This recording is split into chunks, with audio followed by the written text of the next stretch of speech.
Assalamualaikum warahmatullahi wabarakatuh. Alhamdulillahirabbil alamin. Wa bihi nasta'inu ala umurid dunya waddin. Asyhadu an la ilaha illallah wa asyhadu anna Muhammadan abduhu wa rasuluh. Allahumma shalli ala sayidina Muhammad wa ala alihi wa sahbihi ajma'in. Amma ba'd. Pemirsa TVRI yang insya Allah dimuliakan dan dirahmati oleh Allah Subhanahu wa taala. Suatu kali datanglah sahabat bertanya kepada Nabi, "Ya Rasulullah, setelah Allah dan Rasulnya, siapa yang saya taati?" Nabi menjawab, "Ibumu." Setelah itu siapa lagi? Ibumu. Setelah itu siapa ya Rasul? Ibumu. Lalu siapa ya Rasul? Bapakmu. Ibu, bapak. Nabi memuliakan ibu sampai 3 kali, ayat cuma sekali. Ternyata setelah kita pelajari, ada 3 kelebihan ibu yang tidak dimiliki oleh ayah kita. Apa itu? Pertama, ibu yang hamil untuk melahirkan kita. Berapa lama? 9 bulan 3 hari. Maka anak yang durhaka kepada orang tuanya tidak akan mendapat keberkahan hidup. Bisa jadi dia bahagia punya rumah, tapi keberkahan hidup dia tidak akan dapat. Laki-laki tidak bisa hamil. Perempuanlah yang menanggung hamil. Ibu masih ingat ketika hamil? Luar biasa kan repotnya. Jalan aja setengah mati. Duduk pakai standar samping.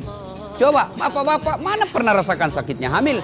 Yang berikutnya, yang kedua kelebihan ibu yang tidak dimiliki laki-laki apa? Melahirkan. Mana ada bapak-bapak melahirkan? Tidak ada.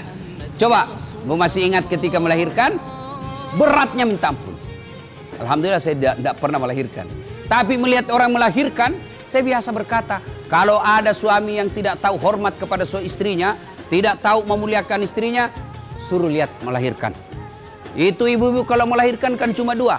Kalau tidak setengah mati, mati sekalian. Dan berapa banyak ibu-ibu yang wafat dalam melahirkan anaknya. Maka itulah sebabnya Nabi memuliakan perempuan ibu sampai 3 kali. Karena memang perempuan inilah yang susah payah dalam melahirkan kita. Dan hebatnya lagi ketika melahirkan, tidak ada ibu-ibu melahirkan dia tempeleng anaknya. Makin cacat makin dia sayang. Tidak ada ibu lahir anaknya tidak teling. Kurang ajar, kau siksa saya 9 bulan tidak ada telingamu. Tidak, makin cacat anaknya, makin itulah yang dia sayang. Itulah hebatnya perempuan. Makanya Nabi memuliakannya. Yang ketiga, apa? Menyusui. Ibu-ibu pasti masih ingat bagaimana susahnya menyusui. Masih ingat bu? Apalagi ketika usianya sudah 6 bulan. Tumbuh giginya. Masya Allah. Masih ingat bu? Coba lihat. Mana ada ibu menyusui digigit sama anak. Hei, kok gigit saya? Tidak. Makin digigit, makin dibujuk. Lepas nak, lepas. Itulah sebabnya. Rasulullah memuliakan sampai 3 kali. Kenapa? Karena ada keutamaan perempuan yang tidak dimiliki. Inilah fitrahnya wanita. Apa? Hamil, melahirkan, dan menyusui. Karenanya ketika anak yang durhaka kepada ibunya tidak akan mendapat keberkahan hidup. Bahkan jangankan masuk surga, baunya dia tidak akan dapat. Itulah sebabnya Rasulullah SAW bersabda, "Al-jannatu tahta aqdamil ummahat." Surga berada di bawah telapak kaki ibu. Mendengar ini bapak-bapak sedih.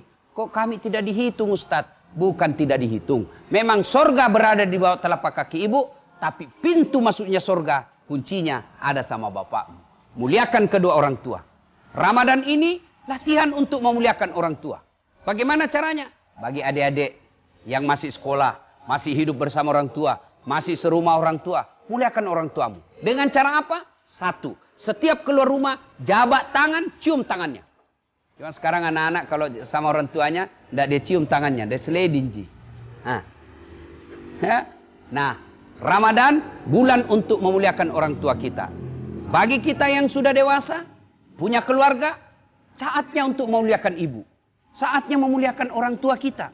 Dengan cara apa? Pulang kantor, jangan lupa singgah beli kue atau makanan, bawa ke rumah ibu kita untuk buka bersama bapak kita. Inilah kemuliaan orang tua. Terus ibu. Tanpa ibu tidak bisa kita lahir. Memang tidak semua kita adalah orang tua. Tapi yang pasti setiap kita adalah anak. Dan itu jasa dari ibu. Maka wajar agama Islam memuliakan seorang ibu ketika Rasulullah SAW bersabda, Al-jannatu tahta aqdamil ummahat. Surga itu berada di bawah telapak kaki ibu. Ramadan saatnya untuk memuliakan orang tua kita.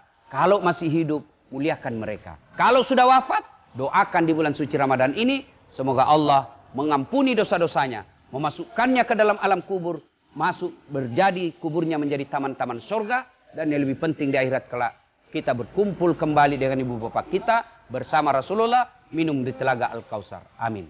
Demikian saya Das'at Latif untuk pemirsa TVRI, media pemersatu bangsa. Assalamualaikum warahmatullahi wabarakatuh.